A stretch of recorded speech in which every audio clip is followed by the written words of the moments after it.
I've always been the quiet one, the kind of person who blends into the background, unnoticed unless someone needs something cataloged or a file organized.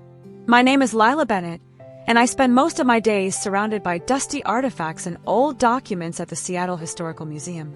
It's a peaceful life, predictable, even, but it suits me. Or so I thought. The estate, that sprawling piece of land my dad left me, is the only thing that keeps me tied to my past. It sits tucked away in rural Washington, far from the city noise, where memories of my childhood linger like whispers in the wind.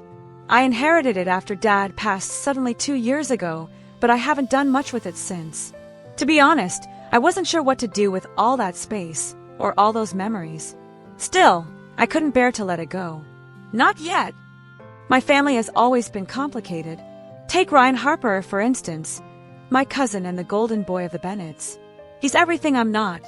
Confident, charming, and always quick with a joke. People gravitate toward him naturally. Me, I'm lucky if they remember my name after 5 minutes.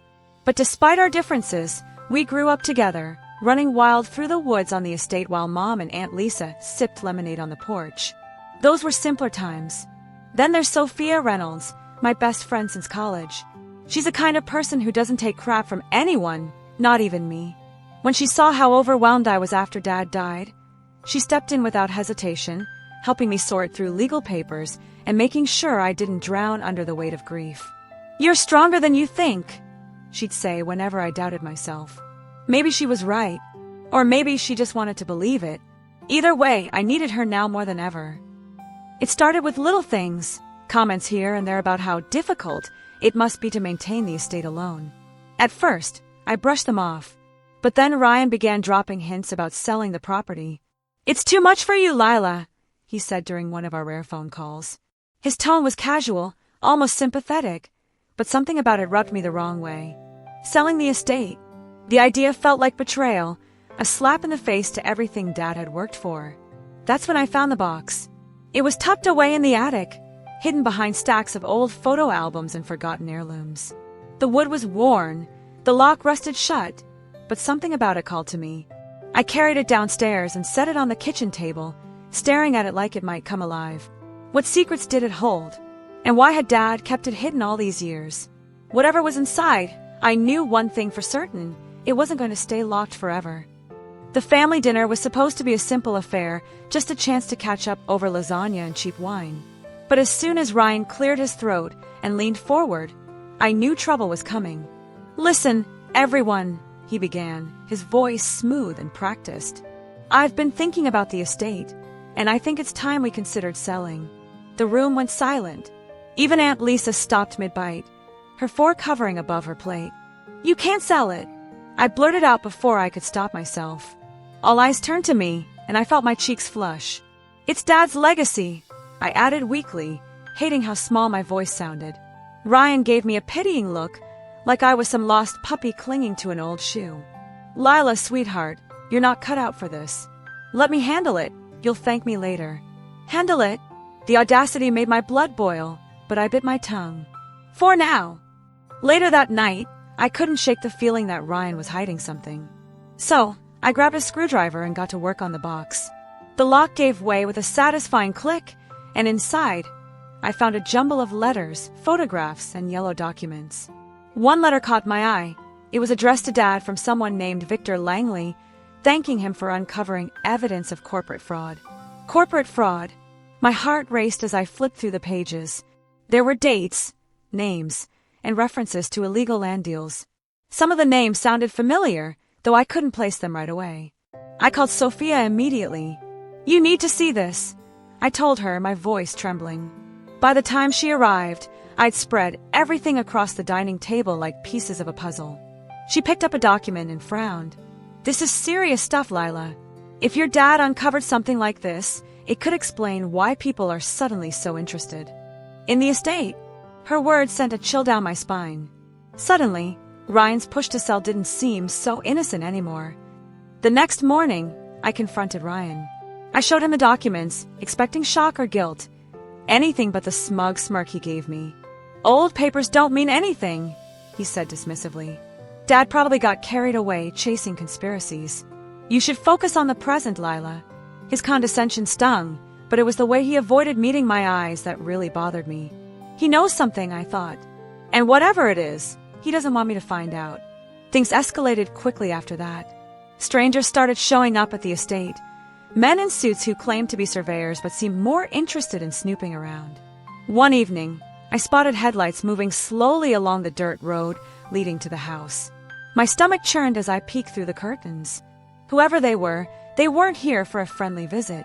For the first time in years, I felt truly afraid. I couldn't trust anyone. Not Ryan, not the strangers lurking around the property, and certainly not the vague unease settling in my chest. But giving up wasn't an option. This was my home, my father's legacy, and I wasn't going to let anyone take it from me. With Sophia's help, I began piecing together the clues Dad had left behind. Every discovery brought new questions and new dangers, but I refused to back down. That's when I realized something important.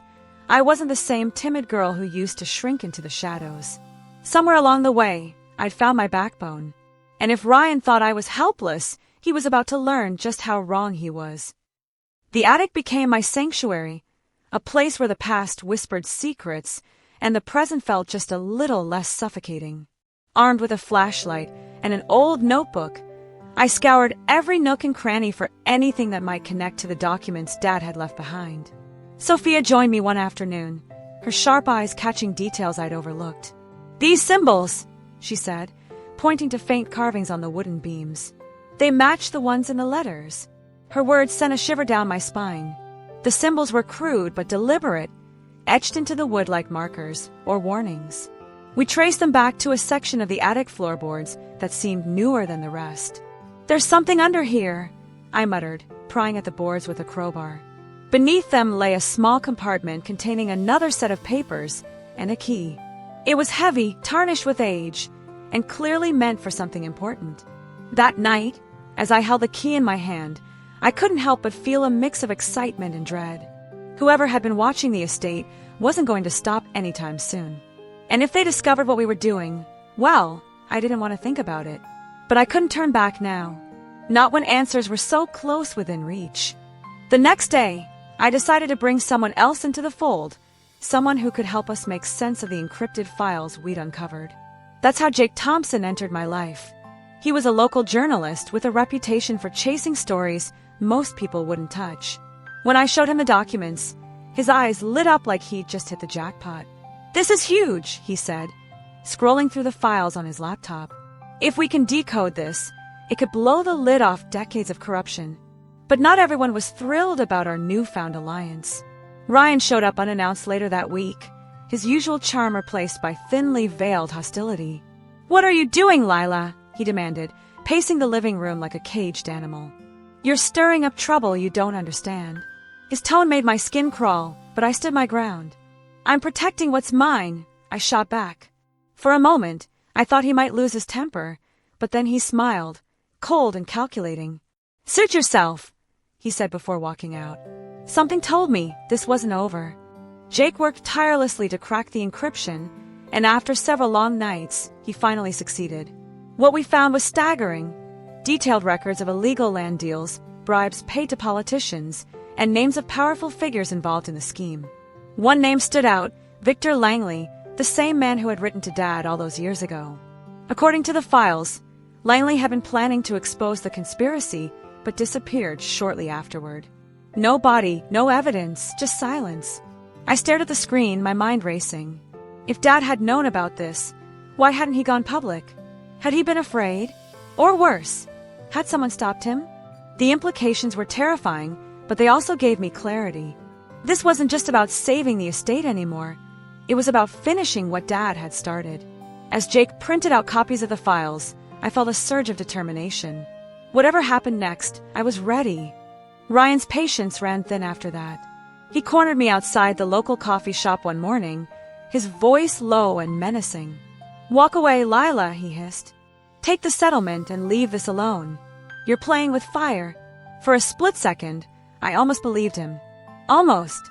But then I remember the look in his eyes during that family dinner, the way he dismissed me like I was nothing. "I'm not walking away," I said firmly, meeting his gaze. His jaw tightened, and for a moment I thought he might lash out.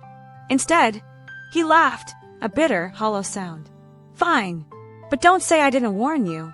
Watching him walk away, I felt a pang of doubt creep in. Was I biting off more than I could chew? Then I thought of Dad, of everything he must have risked to uncover the truth. I couldn't let fear stop me, not now. A few days later, Jake arranged a meeting with a potential ally, a retired investigator who specialized in exposing corporate fraud. We agreed to meet at a quiet cafe on the outskirts of town. Everything seemed normal until two men burst in, their faces obscured by hoodies. They grabbed me before I could react, dragging me toward a waiting van. Panic surged through me as I struggled against their grip, but it was Jake who saved the day. He tackled one of them, shouting for help until bystanders intervened. By the time the police arrived, the attackers were gone, but the message was clear: they weren't messing around. Shaken but alive, I sat in the back of a squad car while officers took statements. Jake hovered nearby, his face pale but resolute. "You okay?" he asked softly. I nodded, though my hands still trembled. "They won't stop," I whispered. "Not until they get what they want." Jake squeezed my shoulder. "Then we'll make sure they don't win." Back at the estate, Jake and I pored over the decoded files again, searching for any clue that might lead us to the final piece of the puzzle. That's when we noticed it, a reference to a hidden room beneath the basement stairs. "It has to be there," Jake said, excitement creeping into his voice. Together, we moved furniture and pried at loose panels until we found it, a narrow door concealed behind decades of dust and neglect. Inside, we discovered a treasure trove of evidence, audio recordings, photographs, and handwritten notes detailing every aspect of the conspiracy. There was even a ledger listing payments made to various officials, complete with dates and amounts. It was overwhelming, but also exhilarating. For the first time, I felt like we had the upper hand. Now it was just a matter of deciding how to use it. The weight of the evidence we'd uncovered pressed heavily on my shoulders. It wasn't just about me anymore. It was about justice, accountability, and honoring Dad's legacy. Jake suggested leaking the files to a trusted journalist at the Seattle Times. "This is too big for us to handle alone," he said, his voice steady but tinged with urgency. I hesitated, knowing that going public would put a target on our backs. But what choice did we have? Keeping the secret meant letting the corruption continue unchecked. That night, I sat at the kitchen table, staring at the USB drive containing the files. My hands trembled as I drafted an anonymous email to the reporter Jake had recommended. Each word felt like a step into uncharted territory. When I finally hit send, a wave of nausea washed over me. There was no turning back now. Within hours, the story broke online, igniting a firestorm of outrage. Headlines screamed about corporate greed and political corruption, naming names and exposing decades of deceit. And right in the middle of it all was the Bennett estate, the linchpin of the entire scheme. The fallout was immediate and brutal. Ryan called me first, his voice shaking with barely contained fury. "What the hell did you do?" he demanded. "Do you have any idea what you've unleashed?" I didn't flinch. "I exposed the truth," I replied coldly. "Something you've been trying to bury." He tried to argue, to convince me I'd made a mistake, but I cut him off. "Save it, Ryan.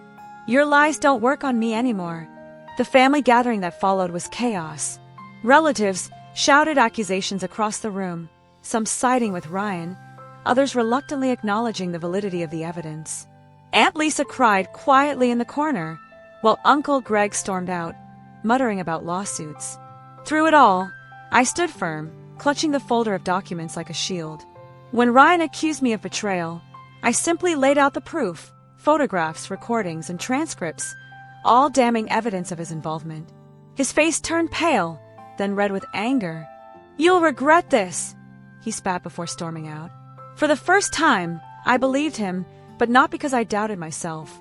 Because I knew he wouldn't go down without a fight. The legal battle began almost immediately. Ryan filed a lawsuit claiming I was mentally unstable and unfit to manage the estate. His lawyers painted me as a desperate woman clinging to a crumbling inheritance, twisting facts to suit their narrative. The media circus surrounding the case didn't help. Every outlet seemed determined to dissect my life under a microscope. Reporters camped outside the estate, snapping photos and shouting questions whenever I stepped outside. But I refused to crumble under the pressure. With Sophia by my side, I prepared for court, poring over depositions and rehearsing testimony until I could recite it in my sleep.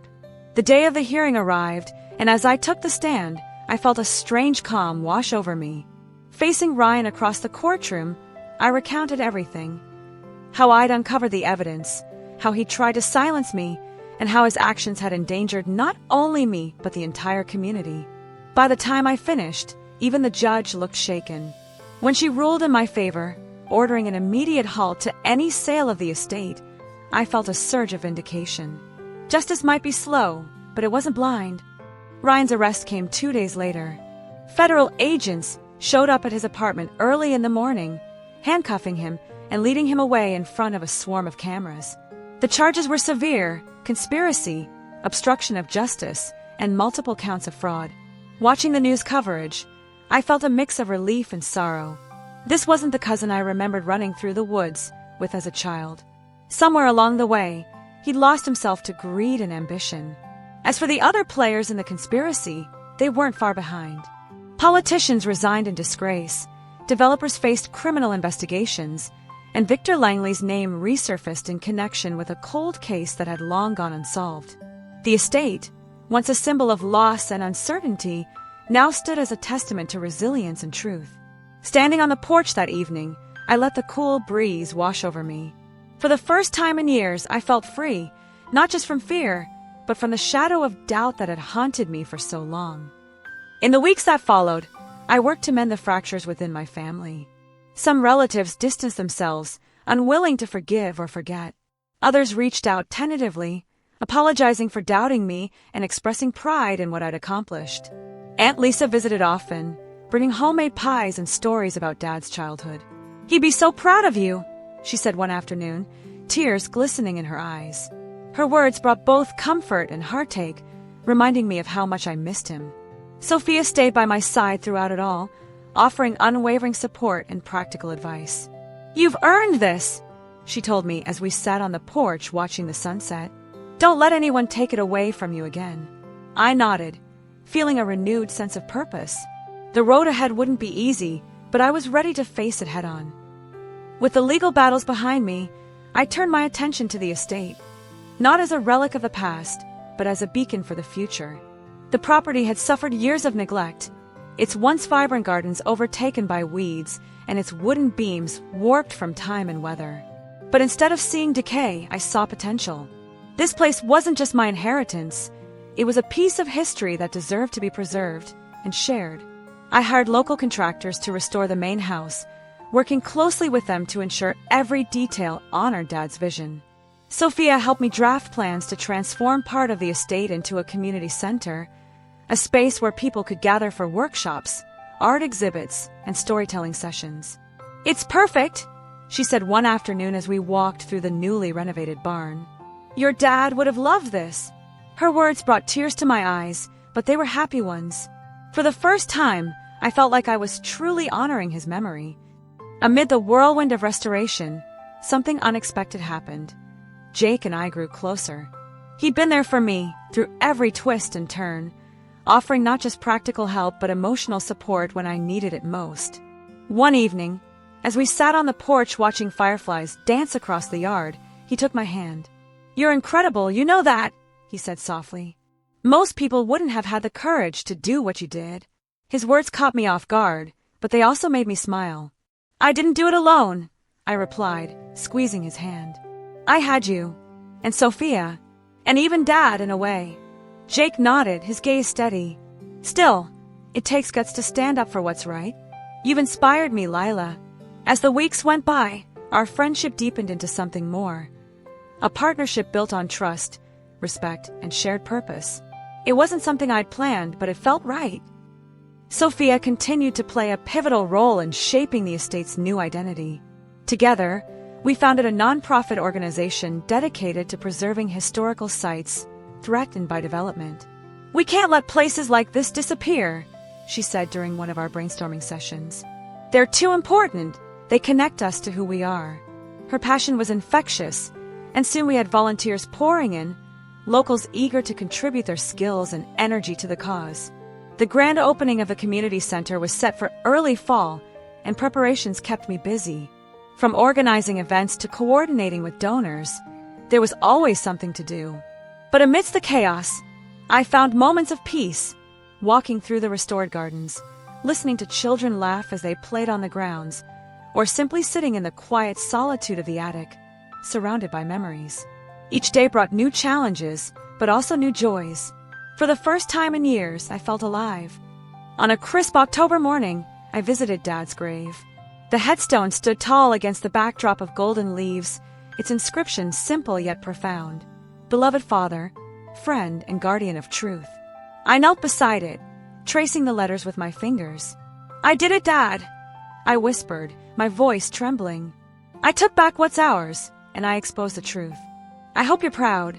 Tears streamed down my face as I recounted everything that had happened since his passing, the discoveries, the confrontations, the victories. It wasn't easy, but it was worth it. Sitting there, I realized something important. Dad hadn't left me helpless. He'd given me everything I needed to fight, for him, for the estate, and for myself. Rising to my feet, I wiped my tears and smiled. Thank you, I murmured before turning back toward the car. There was still work to be done.